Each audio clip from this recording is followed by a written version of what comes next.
What about you? In today's video, we're going to be fixing this drought-stressed lawn.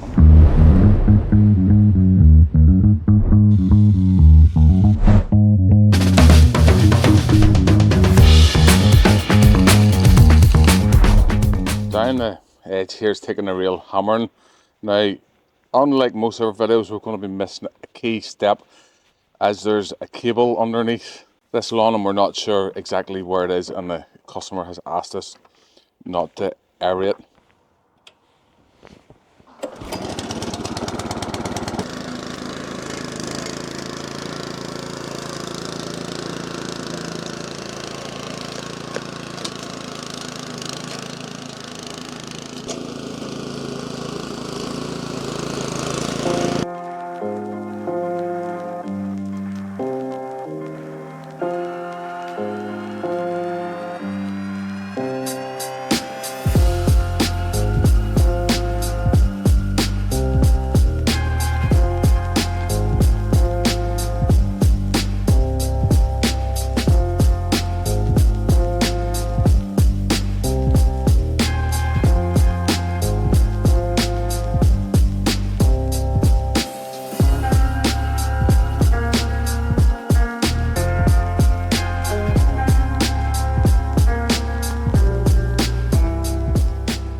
So this is one of the lawns that we cut, and it usually stripes up really well.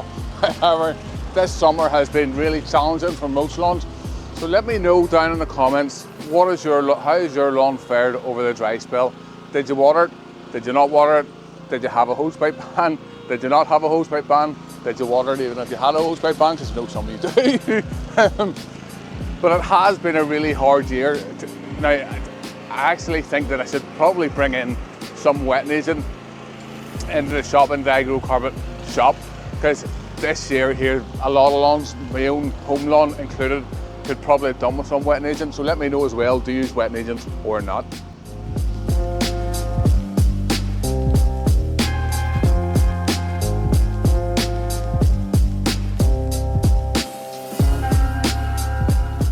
So this material here, this debris, for any newcomers to the channel, this stuff is called thatch. But really for this garden, it's just a bit of general debris. So we've seen the grass that had died off from the drought, that didn't have enough water and it hasn't come back on its own. Today we're going to give it a bit of a helping hand with some seed and some soil, but we want to pull out some thatch in the meantime. So thatch is an organic layer that lives in between your soil and your grass, and it stops air, water and nutrients from getting into the soil. Now this lawn doesn't have a lot of thatch, however this is an important step whenever we want to renovate lawns.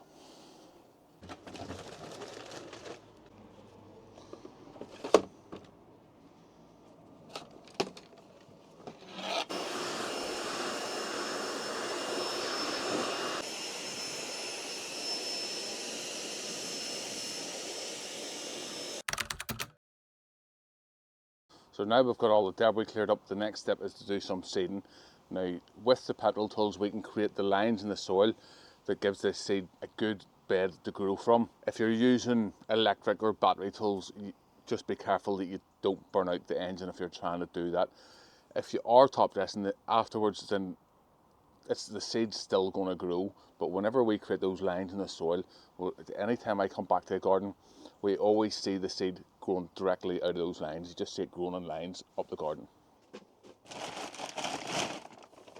So we bought this at the start of the year for making a video with. We've actually been using it quite a bit.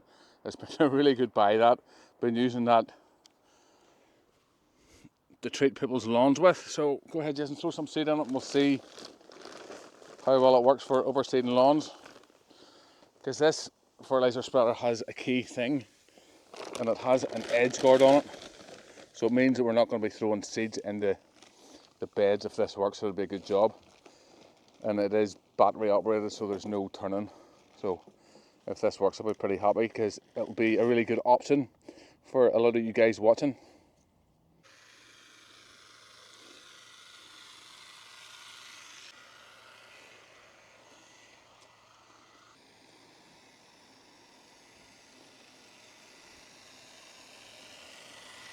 So this is the first time that we've used this for seeds, and it seems to be doing a pretty good job.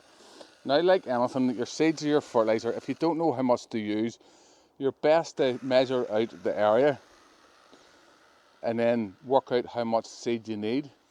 That information will be on the seed packet or where you buy the seeds from. We'll be able to tell you the overseeding rate.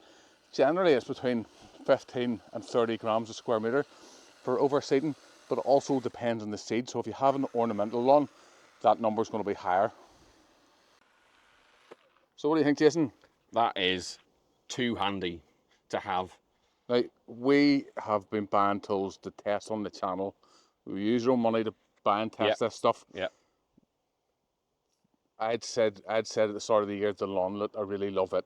What do you think wins now, this or the?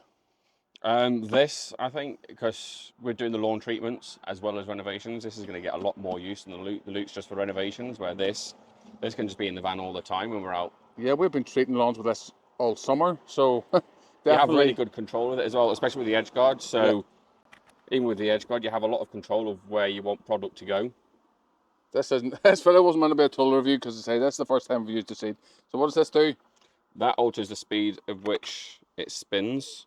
That is to alter where it throws to, and that is for how wide it opens to let more through or less through, depending on the number you have. Yeah, super, absolutely super amazing buy. So if you're buying this here, don't forget you have to buy the battery separately or part of it as a kit. But I think we've been using this loads and we've hardly charged the battery. We charged it when we got it and it's still full. It's great.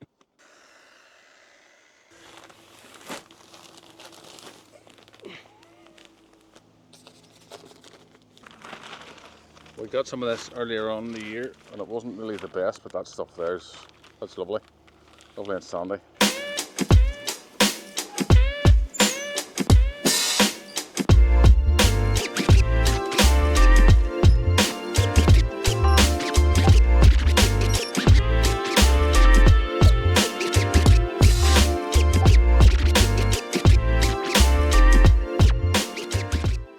Question always comes up, how much do we need? We budget for between 10 and 13 square meters per bag, but this is bag number 3 and we're getting up and down once and then filling up. There's some in the spinner, so you can use that on your own lawn. Now if you don't know the size of your lawn, one of the best things to do is to go on the iGrow Carpet website and use the measure your lawn tool, and it'll tell you exactly how much fertilizer you'll need for your lawn, but you can use it to work out how much compost you need as well.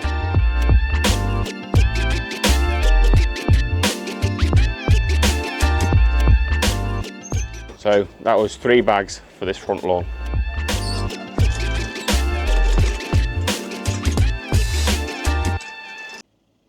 So as you can see, there's some seeds showing on top of the soil, well, coming through the soil. Don't worry, if you're worried about birds or anything trying to get those seeds, don't worry about it. The reason we put the soil on is to protect the majority of the seeds. So even though there's a few on show there, the majority of them will germinate. Even if the birds come along and peck away at some of these here, they'll never peck away enough to do any sort of damage, especially if you've covered it. So whenever you cover the soil, what else does the soil do whenever you cover it? It creates a nice protective layer of where the seed can germinate. So this tool here ensures good seed to soil contact, also levels the soil. It stops the grass from getting smothered, because we don't want the grass to go through. Otherwise, if you just left like that, then there's a good chance you'd smother the grass. Oh look, I got my hands dirty, people are going to be saying I fell over.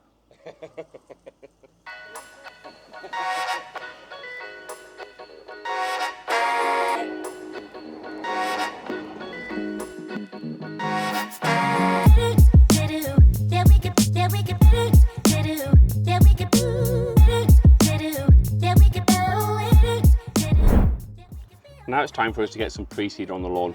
The reason we're using pre-seeder is we did a test at the start of the year and we couldn't believe the results that we got from the pre-seeder going down. It gives the grass seed a real good boost at the start for growth. So these are bigger granulars than what we are selling in the shop.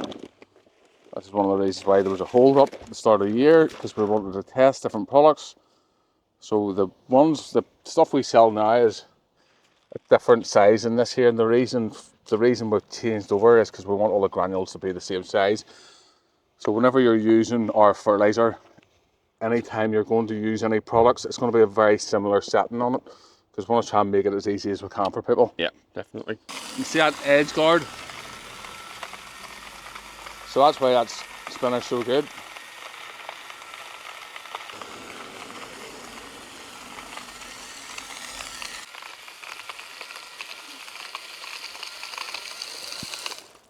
Next up, it's time for some seaweed and iron.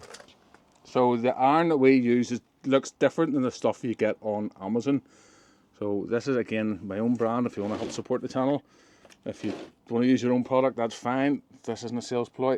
So our iron is a lot different than the stuff you buy on Amazon. The reason it looks like that is because it's called damp grade iron, and it's already damp, so it doesn't take as much water to get it to break down. So that means we can put it on at higher rates if you want. So whenever you're putting on like the 5 grams a square meter, then it's a lot easier. You don't need as much water, there's less blockages and stuff. So that's why we use this here, as opposed to the other iron that you see on Amazon.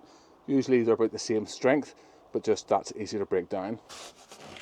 So it's always really important whenever you're doing this, you be careful on hard surfaces, because any iron at all is going to stain. Now, if you want to green up your lawn, this stuff's really good. You can use 1 to 2 grams. If in the autumn time you want to do a bit of turf hardening, you want to go in about 3 grams. If you want to burn moss, so whenever you burn moss, you dehydrate it, and that kills it. You're not allowed to say it kills it, but it does. So it dehydrates the moss. If you go on it 4 to 5 grams, then that stuff's going to work really well at controlling your moss, because it dehydrates it and blackens it down, and you can scarf that out, or you might already we'd put it on afterwards. Some people put it on before. If you have a battery or an electric scarifier, then chances are you're going to put on a bit of iron before to blacken it down, to make it easier, and then if you wanted, you could put on a bit afterwards. So these two products can be safely mixed together, no problem at all. We did another test patch video, so any newcomers to the channel, we test everything out. I have a series of videos where we test things that you're not meant to test. So I was always taught that you shouldn't mix iron and new grass seed because it burns it. However, we have done test patch videos, and we found that the grass seed did better whenever you put the iron on. Now, if you have an ornamental lawn, like a bent fescue lawn, then you maybe don't want to follow this advice. Now, if you're wondering, do you have a bent fescue lawn? Chances are you'll know you have one. I always say that. If you're just Joe Blogs and you live in a new build, then chances are you have a ryegrass lawn. And if you put on, or in our test, if you put on iron and seaweed whenever you're overseeding, the grass comes up really lovely and green. Just gives it an extra boost.